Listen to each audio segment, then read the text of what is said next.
You're listening to Women Who Badass Radio, where we interview high-achieving women to find out how they achieve their stellar results. I'm your host, Chelly Canales. Hey guys, welcome. I'm so delighted to introduce you to our special guest today, Faye McReynolds, whose work in revolutionizing the election process has made major waves all across the country. So Amber is currently the executive director for the National Vote at Home Institute and Coalition and is the former director of elections for the city and county of Denver. She's a very experienced election professional, and she is nationally recognized as an innovator in improving the voting process for everyone. Under her leadership, Denver elections earn national and international recognition, and their model is one she's working to replicate beyond Denver. Amber was recognized as 2018's top public official of the year by Governing Magazine for her transformational work to improve the voting experience across Colorado. So I met Amber through mutual friends at nonprofit events around town, and I was so impressed to learn that not only is she a delightful, kind, and accomplished individual, she is the reason it has been so very easy for me to vote here in Denver, allowing me to drop off my ballot during an afternoon run and get tracking emails, letting me know exactly where my ballot was at the time and where it was in the process. Thanks to her, I feel valued as a voter, and I know for sure that my vote counts. Thank you so much, Amber, and welcome. It's great to be here with you. This is exciting. Well, it is our pleasure. I just want everyone to know about you. You've got such incredible things going on, and I want to dig deep, but kind of go back a little bit. So one of the things I found most exciting about you, among the many things, was that you lived in London for a while. You studied there. You received your master's in science from the London School of Economics and Political Science. Can you tell me a little bit about your time there and how your journey eventually brought you here to Denver? Sure. Well, I actually grew up in the state of Illinois, and I went to undergrad at the University of Illinois in Champaign-Urbana. And at that time, that's when I actually did a summer internship abroad in London and really enjoyed the city. I worked in Parliament at the time and had been contemplating, whether or not my next adventure would be going to law school or graduate school. And while I was in London, I toured a few schools there, and really it was the environment in and of itself was very appealing to me, and I just loved the international nature of the city and really enjoyed working in Parliament. So I went back, finished my senior year, and then I applied and actually received acceptance into the London School of Economics, and my program was a Master's of Science in Comparative Politics, and was one of a few Americans that were accepted into that program. And I was also able, while I was doing the full-time graduate work, I was able to work full-time in Parliament for as a research aide for who at that time was the Solicitor General under Tony Blair, who was the Prime Minister at the time. So my experience in London, I can't say enough positive things about it. It gave me not only a rich graduate program and experience learning about, kind of the political structures and government systems across the world, but it gave me an extremely rich and fulfilling experience working in Parliament for one of the premier women at the time, women leaders in the United Kingdom Parliament, and one of the women that did, kind of broke a lot of barriers and broke down a lot of ceilings and kind of accomplished a lot in her early years as a member of Parliament. So it was really an honor, and I look back on that very fondly in my time there, and always look forward to going back and visiting. When was the last time you went? I went back. I actually had a work conference for elections, believe it or not, in 2017.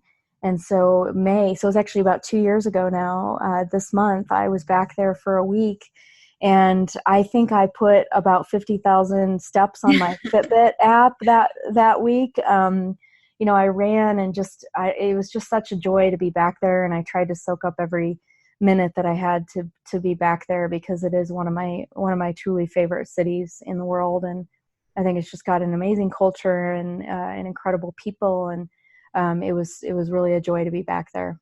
Sounds amazing. I will make it there one day. I swear. I would. If you want to go there, we should plan a trip. Done. You heard it here first, listeners. We're going to London.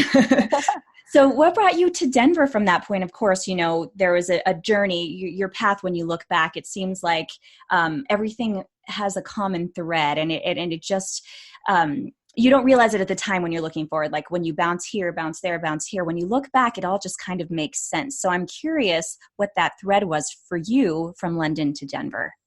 Yeah, so, you know, politics and sort of government and public service has been something that has been a you know, big part of my life, really from a young age. And so while I was in the UK, that was my first experience working in, you know, the government system. And I had a very deep understanding of constituent services and policy making and, you know, all the things that, all the power really that exists within those systems and how much you can do for citizens and how much you can accomplish, and you know, all the opportunities that there are to make the lives of everyday citizens, whether it was in the UK or here in the United States, better. And you know, for me, that was a very appealing prospect to kind of stay engaged with. So I knew, you know, then and even before then that I really wanted to do something where I could leave the world and, you know, make the world a better place, leave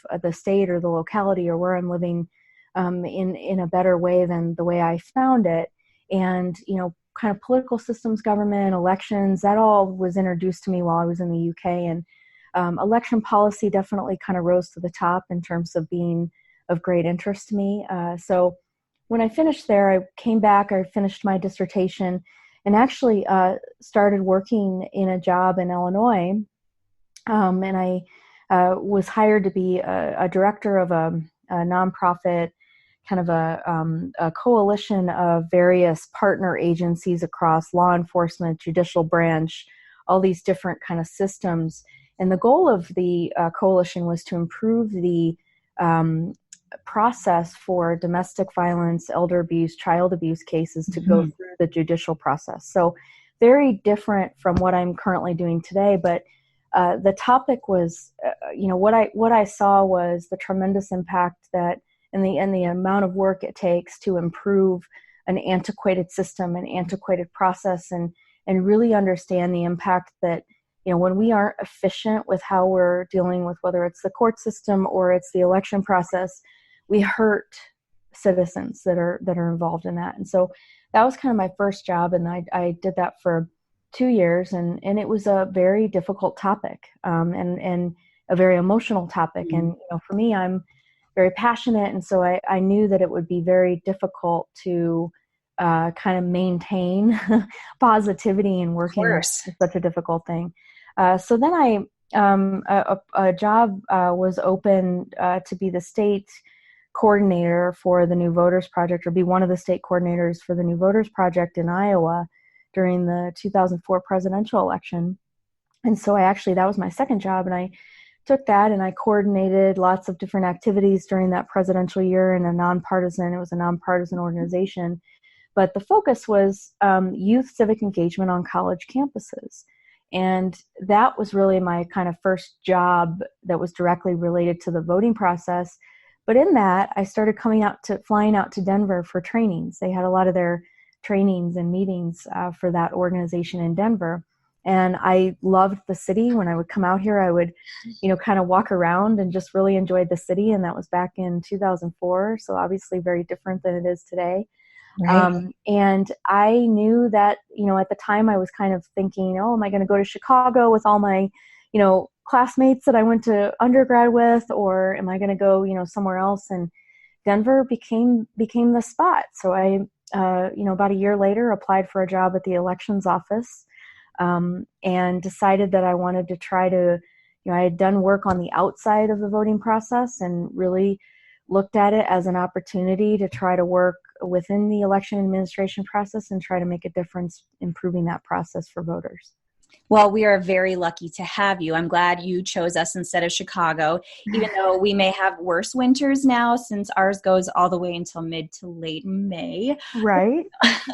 No, Denver is such a wonderful place to be, and we're better for having you here. When I look back at that thread, what I see so strongly is that your heart was so centered in all of the work that you did, no matter which population you were working with. And I feel like when somebody is invested that way in their work, that their work gets that much better. What they can accomplish is so much more. And I feel like you've been able to make a really tremendous impact since you've been in Denver, with the election process. And I'd just be curious to know what accomplishments during your time in that role you're just most proud of. Well, I think that, when I first got there in 2005, I'll say two things. I mean, first in the interview, the guy that would eventually become my boss or my direct report when I started, his question to me, his final question to me in the interview was, "Aren't you a little young to be applying for this job?"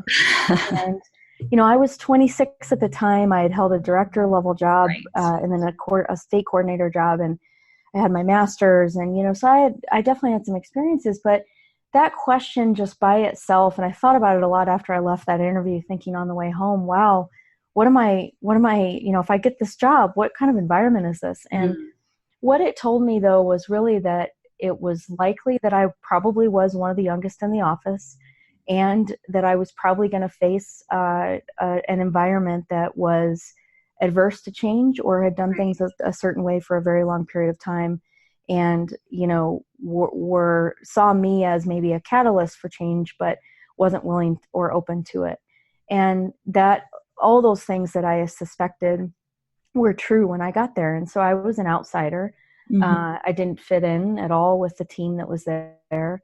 I had a few friends here and there, but for the most part, the office was full of a lot of people that were stuck in their ways. They'd done things a certain way. They didn't really have a culture that was focused on customer service, Right, and serving voters effectively and trying to make their experience better. So the first 2 years were really hard, and it was very frustrating to be there. And then Denver, there was a technology failure in the 2006 election.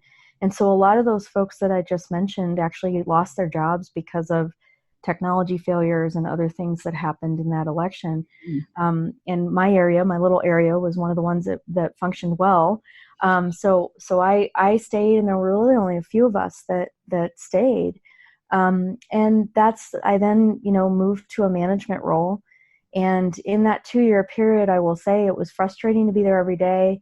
It was hard. I'd go home at night and think, wow, what am I going to do about this? How am I going to stay here? And then I finally decided that, I'm going to try to learn as much as I can each and every day, try to meet new people, learn what I can from everybody that I interact with, take notes about what should be made better. So if I ever get a chance to make this process better, I'll be armed and ready with all my notes.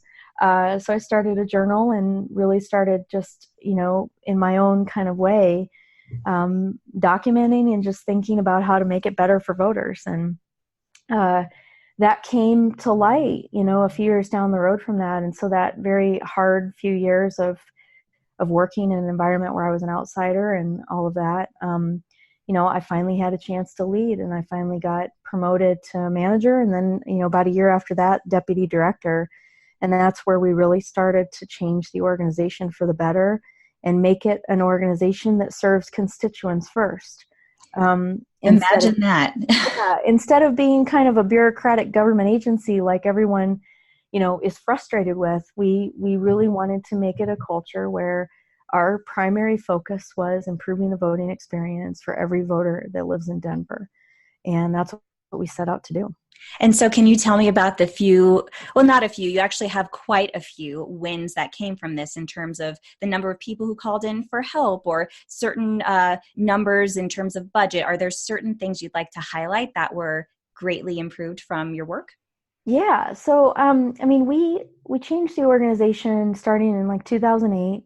We started hiring, different people, diverse backgrounds. That was a big thing. Was I came in and I was sort of on an island by myself. And so I wanted to build a team that was diverse and was thoughtful about constituents. And so, you asked me what the greatest accomplishments are. I mean, building a team the way that we did, and many of them are still there today. And there's now a culture that is about teamwork, and it's about serving constituents effectively. And like, that's the primary focus. So I think that's like the big accomplishment I'm really proud of, that I think there's very passionate, competent, innovative people there that really care about serving the public.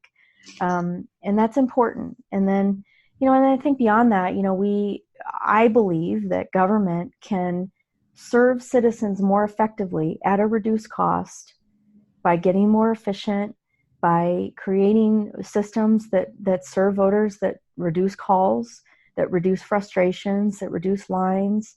And that's not just in elections, that's across all agencies. I mean, it's like any business.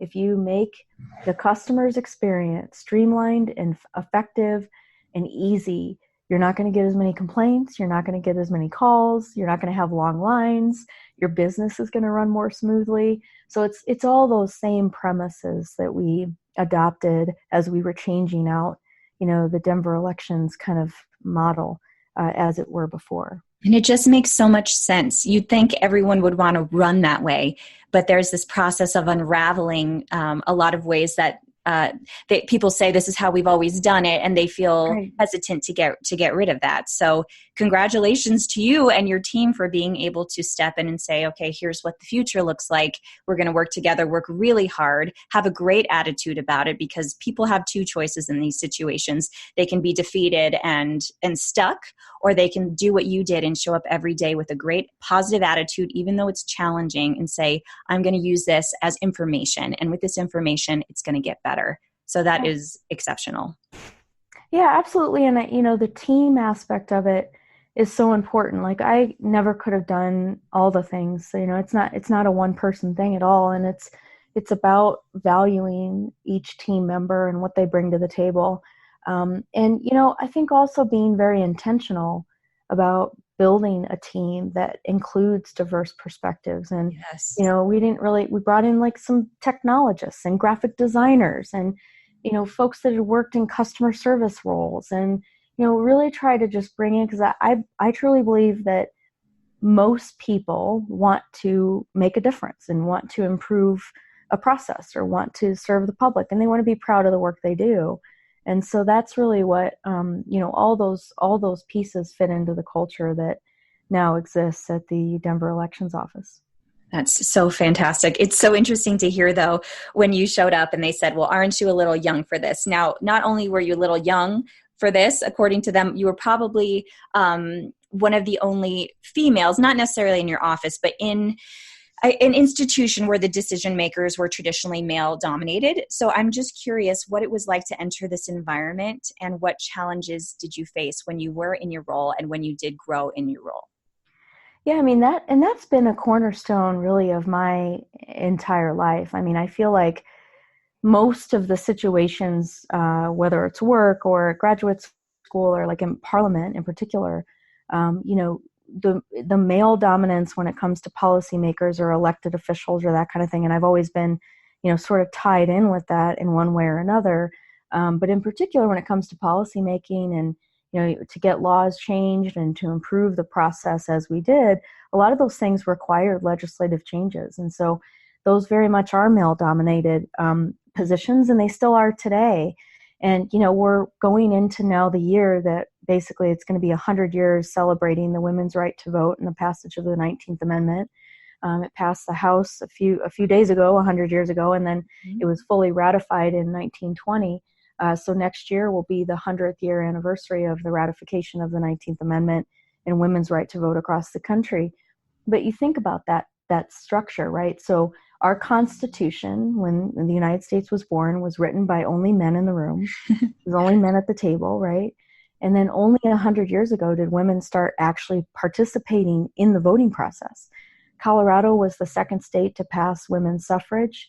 Oh, wow. We passed it by citizens' initiative. So we actually had women could vote in Colorado about 25 years in advance of the rest, the United States as a whole. So we passed it 25 years before finally it got passed in Congress. That's incredible. I had no idea. Go Colorado. Yeah. Well, and what's crazy about it, right, is that the legislature, so the men that were in the legislature at the time, would not pass it. They tried a few times and they would not give women the right to vote in Colorado. So it went to a ballot initiative. And the interesting thing about that is that means that more than 50% of men in Colorado had to vote for women to have the right to vote. Women couldn't vote in that election. So when you look back at kind of the history of it, the suffragettes and then the suffragettes, as we call them, I mean, it was a big campaign to, try to dispel some of the misinformation and fears that men had about women coming into the process, or women being able to vote. And, some of those fears included, well, the women won't be home in time to have dinner ready, or they'll neglect their household duties, right? And so all these things, and that was, it was only 100 years ago that we finally could start as a nation, including women in that process. And, so I look at that, right? And then when I compare kind of the modern day voter registration and election process, I mean, that system 100 years ago was designed to leave half the population out. Right. And the women produced all the voters. I always say this, that women are the ones that produce the voters. But women were left out of that process. And, you look over that 100-year period and yes, we've come a long way, but there's still a long way to go. There's still many voters across the spectrum, whether it's women or what have you, that are left out of that process simply because the process isn't convenient, or it's confusing, or people feel rushed, or they can't get off work to get to the polling place if they're in a state that only has that. So we still have a long way to go. We've come a long way, but we really still have a long way to go, because the United States as a whole, they had 50% turnout in 2018. Wow. That means half the country didn't vote. So and if you think while it was record, it was still, even though it was record turnout, it still means that half of the, about the same number of voters did not participate. And if you think about the barriers to voting, think about even more the barriers to women having office, getting into office, and how we need so many more women to be in office. There's still to this day rooms full of men only making decisions on women and what their bodies can do, for example. So I think just what you're doing at the ground level here with just being able to vote, and women realizing that their votes do count and making it easier for them to do it, I feel like that's just one step towards greater female representation. Yeah, absolutely. And, a great statistic just came out last week. I mean, Nevada has now more than 50% of their state legislature are women. And followed closely behind them is Colorado, Washington, and Oregon. Mm-hmm. All four of those states, most of the ballots are actually cast before Election Day, because all four of those states offer a lot of early voting or mail balloting like we do in Colorado, and we make it easy and we make it convenient, and those options exist. And Colorado had the second highest turnout in the country last year. But what I would say about Colorado is, while, we have a lot of women at the legislature, we've never had a female governor. We've never had a female senator. We've never had a female mayor of Denver. Mm-hmm. We still, there's a lot of of the big executive level positions that, women have not broken that barrier in Colorado yet. So, there's still opportunities, I think, for improvement. And I think there's a lot of reasons why they haven't. And they're mostly structural, because, again, back when Congress and all these institutions were being created and being developed, it was only men in the room developing them. So if you require voting to happen in person in Congress, and women have children at home in their home states, in school, or young kids, or that kind of thing, it's just the environment makes it difficult, and the system makes it difficult for women to even try to go for those jobs, because of what their certain circumstances may entail. And that's what you're hoping to help fix throughout the country with your new role, if I understand correctly. Yeah, we're really at the National Vote at Home Institute, and then I'm also working on a few other kind of consulting projects that are really all aimed at making the voting process easier for voters. We are, trying to make it convenient. We're also trying to, strengthen the health of our democracy. So, I truly believe that when you make the voting process convenient for voters, you make it easy for them to access all of that. Not only are we increasing their trust in that process, but we're also increasing their ability to trust government generally, because this is their first interaction often with government, right? And with their elected officials. So if it's a bad process, or they wait in line for 5 hours, like what they did in Georgia or other states, it's not going to be something they're going to be willing to come back to again, you know? So that's really what we want to do, is just make it convenient, hopefully streamline the process, make it more efficient for election administrators and for localities, and also ensure security, ensure it's secure, and, you know, make sure that people trust and can have confidence that their votes count in every single state across the country. And I can't believe this doesn't already happen, you know, at this point in time. Just going back a little bit to what we were talking about earlier, I'm curious, when you present your findings, when you present your successes to different states and say, you know, this is what we're doing, or different cities, this is what worked for us, what kind of resistance do you run into? Because it seems to me like this makes perfect sense. Well, it does. It's very logical, right? And I often say that politics is a great example of where logic is not necessarily the prevalent value. So what, you know, here the barriers that we face, and this has happened to me on multiple occasions. I mean, the bottom line is change is hard for many people to face. I mean, I faced that when I first started in the Denver elections office. People were adverse to change, right? So I think change is still a thing. If people have done things a certain way, or when I go to legislators in different states, regardless of their party affiliation, and I say that a lot, like I hear this from Republicans and I hear it from Democrats. If they got elected in a certain system that exists today, and I'm asking them to change what that system that potentially elected them, their first question, or maybe their second question, or something that they often end up asking is, well, would I have won if this was in place, right? Yeah. So the difficult thing, honestly, is change, and the fact that I have to go to people who essentially get elected through the current system, the current as is, and have them, you know, consider changing it. So that's the difficult thing, right? And I always say that election administration and policy is not a place for partisan politics. It's a place to focus on who votes and making that process easier for the voters, as opposed to who wins. Because the outcomes, like we should not be making policy decisions based on outcomes or how we think outcomes should come with the election process. That's a fantastic point. And I'm just really thankful that you're doing the work going around the country, because so many lives are impacted and benefited from your work. So thank you for what you do. I also wanted to mention that you're an amazing mom. You've got 2 little ones, and you're changing the world through your passion and profession. And as you're doing this, you're receiving accolades and awards. So I want to know, what does it mean to you to have your kids be a witness to this? And what wisdom do you hope that they'll glean from this?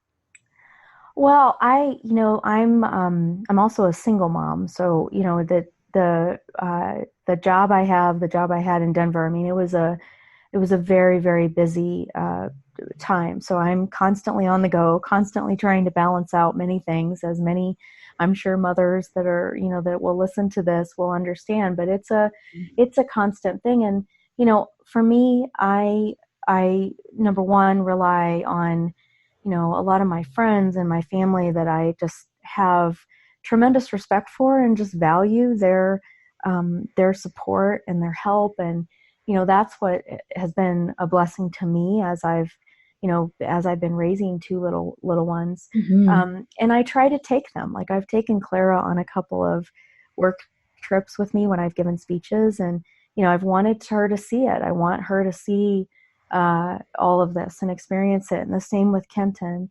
And, you know, for you mentioned the Governing Magazine Award, there was a big banquet for that celebration in DC last November. And, you know, I took both of my children, and it was really important for me to have them there.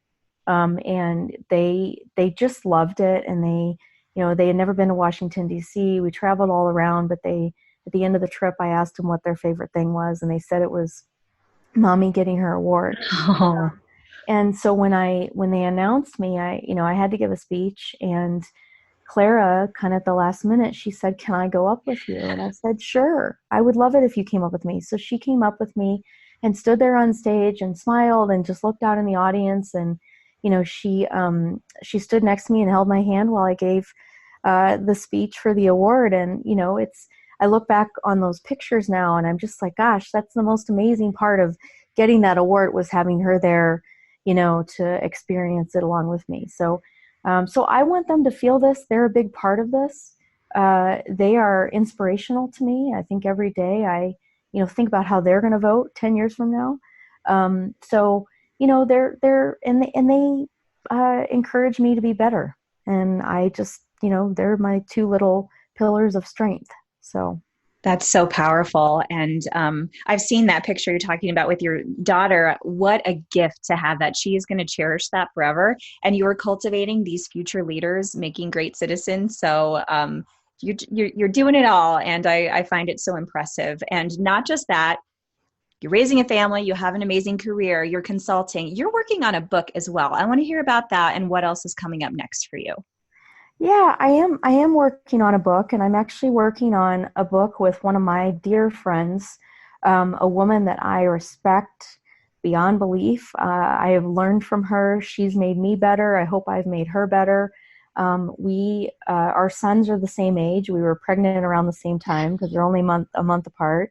Our daughters are similar ages, and we've just gotten to be really good friends. And so I've been working on a book project with one of my best friends, and just somebody that I respect tremendously. And I'm really excited to work on this with her.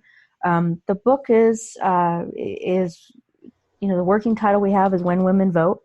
And we've interviewed women across the country in various states about their voting experience in 2018.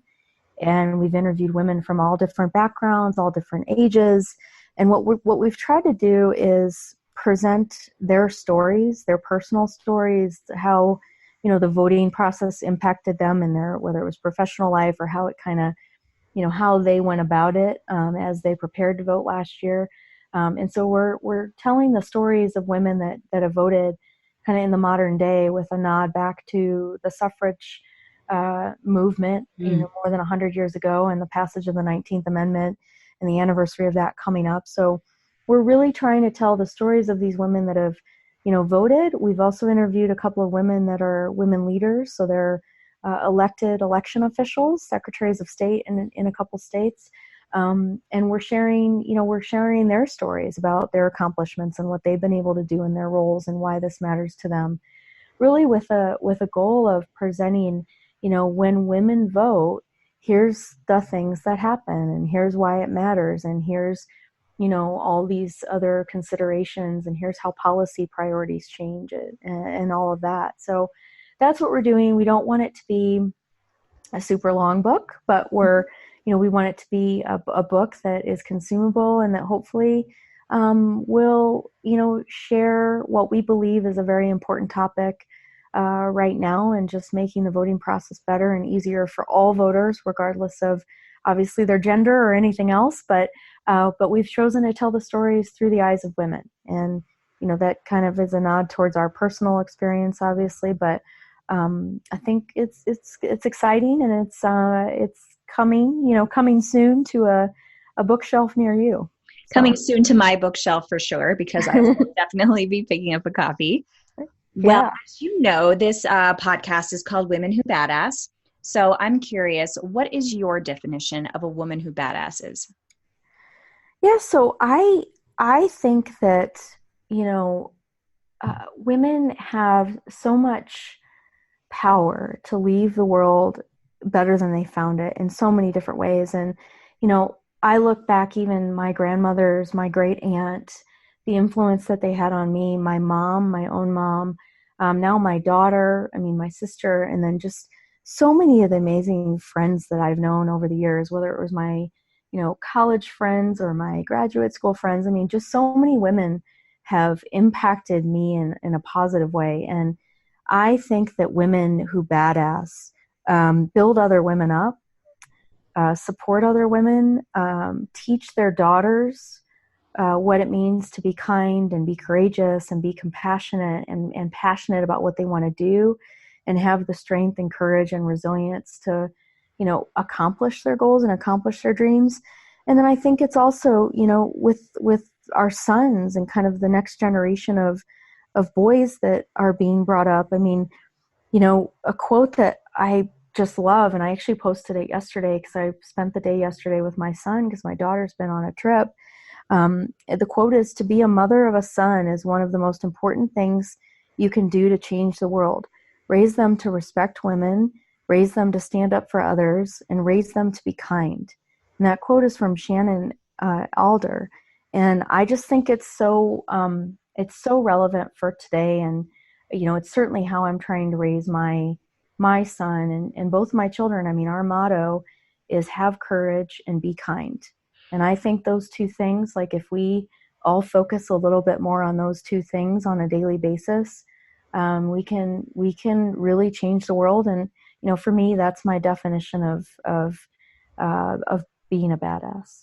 I think that's an incredible and relevant definition. And it just reminds me about when we look at society and we look at the world and we say, there's problems with this, there's problems with that. What can I do? I feel so overwhelmed. Truly, the best thing you can do is affect the immediate circle around you, how you raise your kids, how you show up with your friends, how you show up to the workplace. All of those immediate interactions, you're being the change that you want to see. And being kind, being strong, courageous, all of those are qualities we could all use more of. So I'm so happy that that's important to you and that's what you decided to share as part of your legacy. Would you name one woman who badasses? I know you named several. You can choose from that list as well. But if you're like, yes, if I had a poster on my wall right now of that woman who badasses, who would it be? Gosh, I have so many. Like I literally have a giant list. I mean, I guess let me say I'm going to do I'm going to name a celebrity just because there's a couple that I think are just awesome. And the shows I think also demonstrate what it means to be a badass woman. First off, I mean, Rachel Brosnahan in Marvelous Mrs. Maisel. Marvelous Mrs. Maisel is like one of my favorite shows now. Good. I just love her. I think her humor, her approach to how she dealt with her profession as a comedian at a time when women were not in that profession, like that embodies what it means to be a woman who's a badass and who's trying to, make a difference or do something that maybe other women or other people haven't accomplished before. Tia Leone, who's Madam Secretary, Yeah. She's just awesome. I love the show. She taught, some of her recent quotes were incredible, demonstrating now running for president, like all that stuff that's in the show. I think it's awesome that there's a role model out there in the TV kind of world and space where there's women that are having, get strong character roles that, people can hopefully relate to. I think that's really cool. I'm a big fan of, many of the incredible first ladies that we've had in this country. I think Michelle Obama has, created quite a legacy, and just with her positivity and the message that she brings, especially to young women, I think is just really important. And it's something that, I truly admire. Laura Bush, similar. I mean, her experience being a librarian and as it relates to children reading and education and all of those things were just incredible what she brought to, the office of the presidency and seeing that in both of their experiences, I think is incredible. I love my daughter. I think my daughter is a little girl who's a badass. Like, I think she's awesome. She's at ballet rehearsal right now, getting ready for her big show tomorrow. She's definitely there. And then I can't say enough about how blessed I am to have so many incredible friends and colleagues that I've met over many years. I mean, I mentioned my co-author, Stephanie Downer. She's incredible, and I just admire her and many things she's done. You, Chelly, like you, I just admire you and all the things that you bring. And I just have so many women in my life that I just feel strongly about. Strong moms that have had difficult situations with their children, that maybe they had health issues. My sister, she had her baby early and she had a lot to overcome. My friend Emily had, a similar situation where she battled a lot with her son at a very young age. And So I could go on forever about the amazing women who I think are truly badasses on a daily basis. That is a wonderful problem to have, I'm going to say, because it speaks to the power of community and of having a sisterhood, if you will. I feel like sometimes society would have us look at each other as competition more than anything. And the truth is we're so much stronger when we're together, when we support each other, when we hear each other's stories, when we stand there when someone is crumbling and then they stand there when we're crumbling. It's an incredible network that we weave of these amazing women. So you can have all the posters up in your room that you want. You don't have to pick one. I'm going to have a whole wall of photos. Yes. Well, I'm so thankful to have had this time with you. And I want to make sure that everyone listening today can get a hold of you if they want to learn more about your various projects. So is there a website you'd like to share? Yeah. So the Vote at Home Coalition website is voteathome.org. I do a lot of communicating and kind of interacting on Twitter. My Twitter handle is at Amber McReynolds. I also respond to messages through that. So anyone that wants to reach out can certainly reach me there. I'm on Instagram, Amber McReynolds there as well. LinkedIn. So I kind of, I definitely respond to messages and respond to folks through all those different platforms. Facebook, Vote at Home has a Facebook page, and then I have my own Facebook page. So really, those are all the ways. And I'm a Denver girl, so I'm around Denver, and try to go to as many events and see as many of my friends and support as many of the local nonprofit groups as I can, which I think is where I met you. So that's right. Yeah. Okay. Well, it was such a pleasure to have you on the show, Amber. Just so you know, the work that you're doing is creating an impact, not just immediately around you, but for generations to come. And I can't wait to see what else you do. Well, thank you so much for inviting me. I appreciate it. And again, just thank you for your friendship and your leadership and your energy. I love everything that you're doing as well. That means the world to me. Thank you. And thank you, everyone, for listening. Thanks for listening to this episode of Women Who Badass Radio. If you're in the Denver area on June 14th, we want to see you at our Summer Summit with Women of Denver. Join us by visiting summersummit.wodevents.org. See you soon.